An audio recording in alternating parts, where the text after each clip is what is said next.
up, guys? Welcome back to the Nerdy Narrative. My name is Leslie Smith. Today I'm gonna do the mid-year freak out book tag. So let me get these prompts here on my iPad.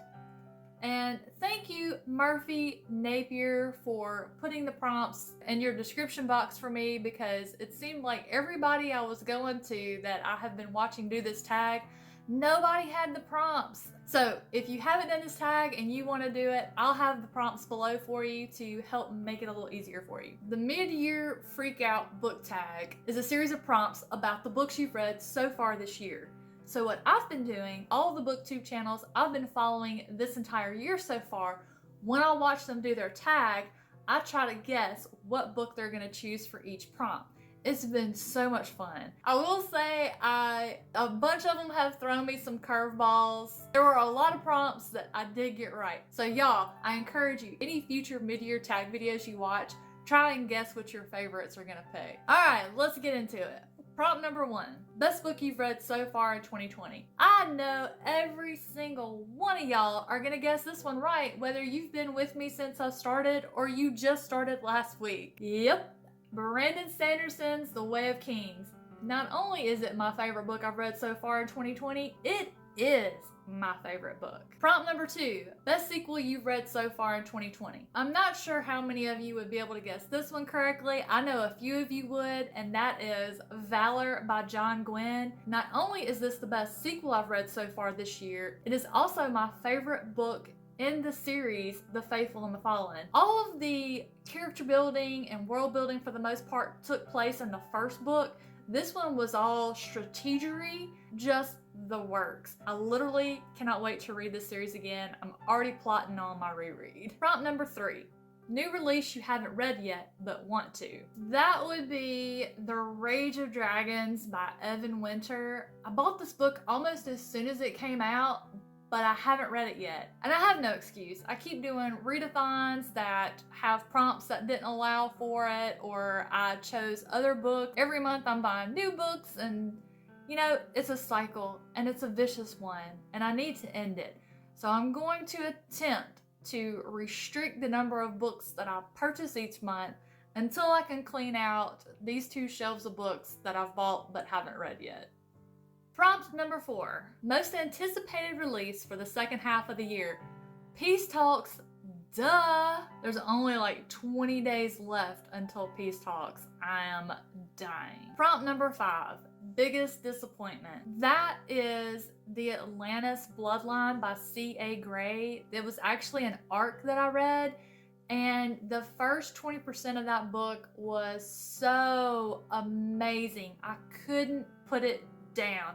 It was actually taking over. I wanted to read it more than I wanted to read Malice, and that is saying a whole lot. Point of view changed from one character to another, and the author basically retold the first part of the story from the other character's perspective, and there wasn't enough diversity to make it entertaining at all. Like, I was very sad. That book had so much potential, and it just crashed and burned. Prompt number 6, biggest surprise. That's gonna be The Poppy War for me. I had it in my mind that I knew what this was gonna be about. I was kind of right, but I was mostly wrong. I really didn't expect to love this book. I thought it was gonna be like a historical with a little bit of fiction, and I was just gonna be slugging through it. That was so not the case. This one was a sneak attack. It just reached out and grabbed me. My enjoyment of this book was just through the roof.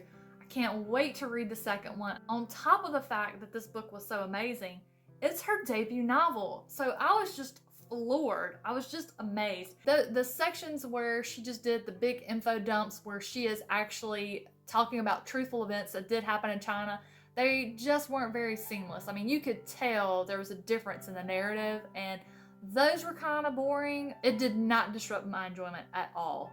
Fantastic read. Prompt number 7, favorite new author, debut, or new to you. There was literally no way I could choose between the two. I refused to do it, so I'm going to choose them both. Those two are Michael Patrick Hicks and Daniel Barnett. I have Michael Patrick Hicks. I've got the physical copies of 2 of his books that I've really been enjoying lately, the Salem Holly series.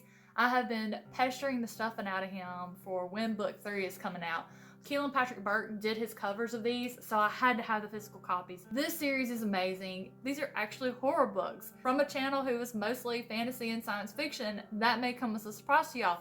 It certainly did to me. What's also hilarious, my other favorite author that I'm tying with him is Daniel Barnett. And Daniel Barnett wrote Nightfall, which is the first book in the Nightmareland Chronicles, and there are supposed to be 12 books.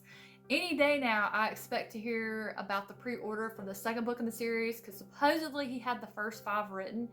He was amazing. That dude is like Stephen King level of greatness. These 2 authors have something in common that is so rarely found. They don't care about word count.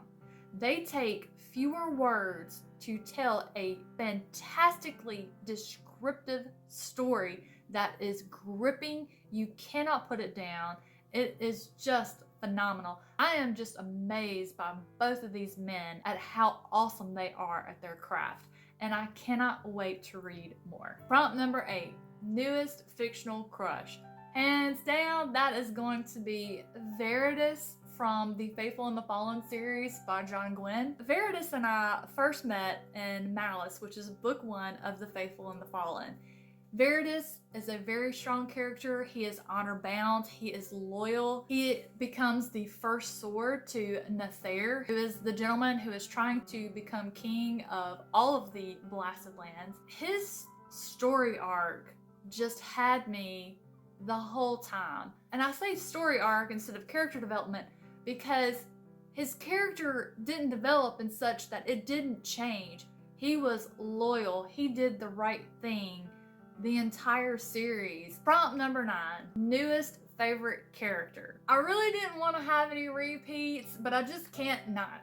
My favorite character is Kaladin, and keeping with the theme of my fictional crush on Veritas, Kaladin is also full of honor, does the right thing, always tries to protect, to heal. He is a man that any man would be proud to follow without question. Prompt number 10, book that made you cry. Well, back to the Faithful and the Fallen with book 3 of that series, which is Ruin. This book made me ugly cry, and not only did it make me ugly cry, I cried for like an hour after finishing this book. Like, I'm telling y'all, I was red, swollen, my eyes I could hardly see out of, they were slits. Like, my husband saw me, saw how upset I was, and was like, what happened? And I told him it was this book. He said, don't give him any more of your money, don't buy any more of his books. And I'm like, no, that is not how this works. That is not how this works, bro. No, you don't understand. Prompt number 11. Book that made you happy. That was easy. The Martian by Andy Weir. This is not a book I would have chosen to pick up on my own. It's one that I read because of the Bookymon readathon, and I literally loved every minute. I'll tell you, there's been a lot of books that it took me hundreds of pages before I actually got into it, or where I loved it or enjoyed it. This book, page 2, had me. It's a survival story about a Martian who was with a team. He accidentally gets left behind because there was a dust storm, there was an accident, they thought he was dead. And so he's left to survive on his own for years until the next team is scheduled to come out. And he's so hilarious. Like, he keeps his good humor throughout this event. And this book was such a surprise delight. I loved it, loved every minute of it. I immediately went and watched the movie. Loved every minute of that. I would also say that is the best book to movie adaptation I've ever seen to this date. Prompt number 12, most beautiful book you've bought this year or received. As of right now, that is Gideon the Ninth by Tamsin Muir. And I say as of right now because the Kickstarter for the leather-bound Way of Kings by Brandon Sanderson is supposed to start next month. I am in that. If you weren't around the channel when I read and reviewed this book, you missed out on how much I loved it. I love this book. I love the cover. It is absolutely fascinating. I don't know if you can tell with the lighting, but this is the first book that I've owned where the pages were painted, and I was just fascinated by that. I love that they're black. Black's one of my favorite colors, as she says, surrounded by black bookshelves. And what you can't see is my desk is black, my floating shelves are black, my video game console case and media center also black. Look how beautiful. I love the gold skull on the front. The writing on the side is gold foil. I mean, it's just beautiful. I'm really excited because I saw that Illumicrate.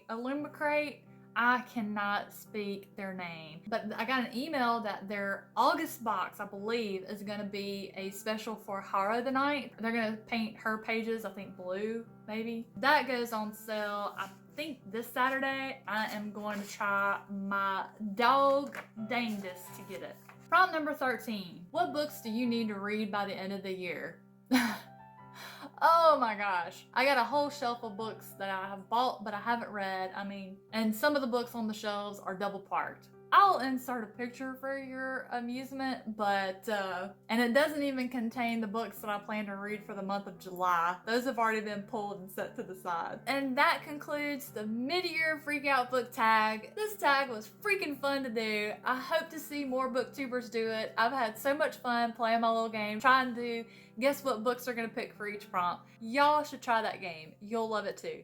Have a fantastic rest of your day. Thank you for watching. I'll see you soon.